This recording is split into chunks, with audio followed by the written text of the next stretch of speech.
No, I've heard this suggestion over and over again, but it's not a good one. What do you do? Well, yeah. What would we have going for us if we wrote a sequel to Lucifer's Hammer? We'd have everything going for us except the comet. That's dumb. Well, how about a movie? We'd love that. Sure. Yeah.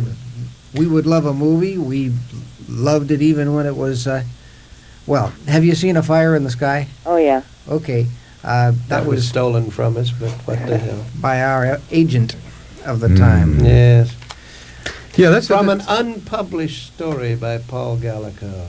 Mm-hmm. Well, I've purchased several copies and given them to friends, and good. And I enjoy it very much. Thank you very much for. Thank you. I understand what you would like, and we would like to do it, but we really don't see how you can make a novel out of the sort of what comes next. We had in fact planned about another 100 pages, and suddenly realized the story was over.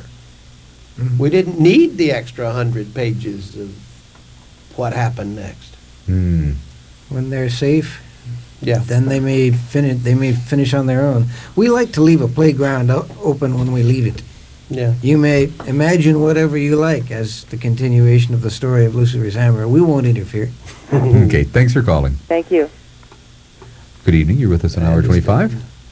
Hello. I'm interested in the sense of futility that seemed to be in the mote in God's eye in regards to Moti's cyclical nature of their history. Did you mean to imply that there was something like that in the human history?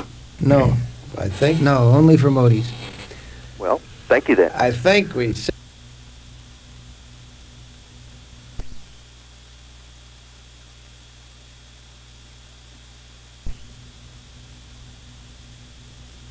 it as merely a return to the starting place. We try to improve it on every cycle. Yeah. When people look at your books, do they read? Seems like people read a lot of politics into your books. In Mote, Sometimes they're right. well, but in Mote you had different aspects of the way society treated people or women and things like that. And I know people complained about that. Well, you got to remember, Mote was written in 1972. We were pretty damn progressive compared to what the society was in 1972. But I think also at one point you said that you were thinking of a cyclical progression within society. Well, where I things had every change intention of and- it. Let me point out to you, to give you a scenario that's a very easy one to accept. Let's just suppose that this crazy prosecutor, Larry Walsh, decides that Desert Storm was somehow needlessly cruel to the Iraqis, and we're going to take General Schwarzkopf and lock him up for life for doing these awful things. And Schwarzkopf stands up and says, "My comrades, will you let them do this to me? We'd have an empire tomorrow morning." Good evening. You're with us on Hour 25. Yeah, I got a question to ask about. Earlier you were talking about Dr. Forward. Hmm? Who Yes. else? I always like to discover new authors of hard science fiction. Any up and coming people that you could recommend? Doug Beeson. Yeah, Kevin Anderson and Doug Beeson, assemblers of Infinity. Dr. Douglas Beeson, Ph.D. in high energy physics from Cornell. They also, the other one they did that I really enjoyed was Trinity Paradox. Mhm. That was a fascinating. It had one big gimme where you had to accept that somebody gets thrown back in time to the time of Los Alamos and the building of the first atomic bomb. But then after that, everything followed really nicely and Like logically. a nightmare. Yeah, like a nightmare, because in that setup, someone is accidentally sent back in time. They're back at the time of the building of the first atomic bomb. They know what's going to happen, and they want to change things, and it's a good nightmare. You'd enjoy them. Okay. Yeah, I just read a book by John Kramer, Twister, which I kind John of. Kramer's good. Yeah. I just love it when a scientist turns science fiction writer. And of course, there's always Greg Benford, but you knew that. Greg Benford's he's been around long enough to have learned, he said, from my first short stories. So he's not Greg exactly Bear. new. And Greg Bear.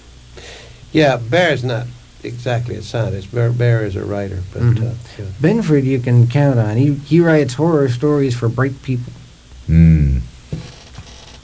Thank you. Thank you. Good evening. You're with us on Hour 25. Hello? Hello. You're with us on Hour 25. I'm having a hard time hearing you. Two things. First of all, a comment and then a question. First of all, in response to a comment at the beginning of the show regarding science fiction writers and fans being maybe more open or communicative or sharing than the example given, mystery writers, etc., occurs to me possibly that the field itself of sci-fi is more open. There are more possibilities in terms of, if not plots per se, at least backgrounds and ideas, etc., and maybe there's more space. Sure. No pun intended. It's as if the rest of literature is embedded in the science fiction field. In fact, John Campbell used to say that. I'm Yeah. sorry? The idea is that mainstream fiction is literally just a subset of science fiction Oh. because it is required to happen in only one specific universe at one specific time. Mhm.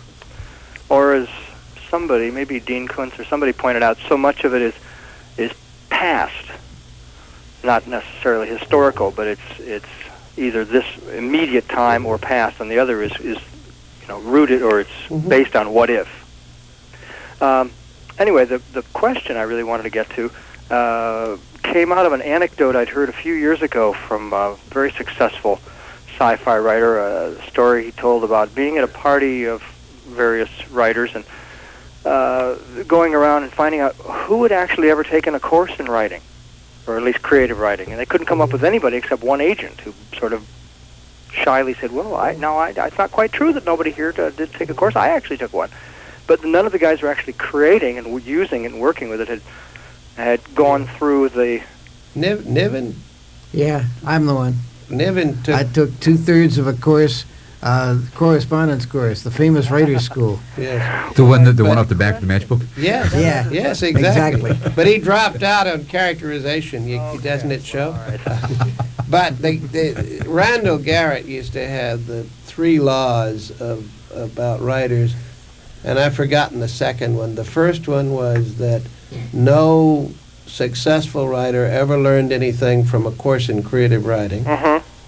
And his second one, I've forgotten what it was. His third one is that every writer either has an alcohol problem, is afraid he has one, or his wife knows he has one. That's great. Well, what the question that led to, having heard that Larry has a course coming up, and it sounds very interesting, my only criterion that I've ever been able to sift out of what would be valuable in a course. What are we talking about? Excuse me. A caller? Everyone is looking at Larry quizzically, and Larry is looking back quizzically. I'm feeling bewildered. Yes, What I think course it is? Stephen Barnes What course is is teaching. it I'm supposed to It have? was read on the calendar before you actually came on. That there was Then- to be at UCLA, we would contact UCLA Extension. You don't. Somebody's did I- tongue may have slipped. Yeah, it's Barnes, I think. Barnes Yeah. is definitely teaching a course, but we don't. Yes. Oh, listen, maybe I got. You who are still listening, you better stay tuned for this next update. In any case, the gist of the question is, what would one look for in a course, not a college course taught by a professor necessarily, but aside from a name of somebody who's successful, or maybe that's the point, maybe the people who are successful aren't teaching courses. But I think that's the... you just get it. Yeah, isn't that true? Look, let me tell you the rules for writing. They're well known. Mr. Heinlein published them years ago. Okay. The rules for becoming a successful writer are as follows. You must write. You must finish what you write. You must then send it to someone who can buy it. And you must not endlessly rewrite the same thing. You must go on to write the next thing. And if you keep that up, after a while, you will be a successful writer. Couldn't be much barer or balder or more... Most people do not write. They talk about writing. They do not finish what they write. They write pieces of things. If they do finish it, they don't send it to anybody.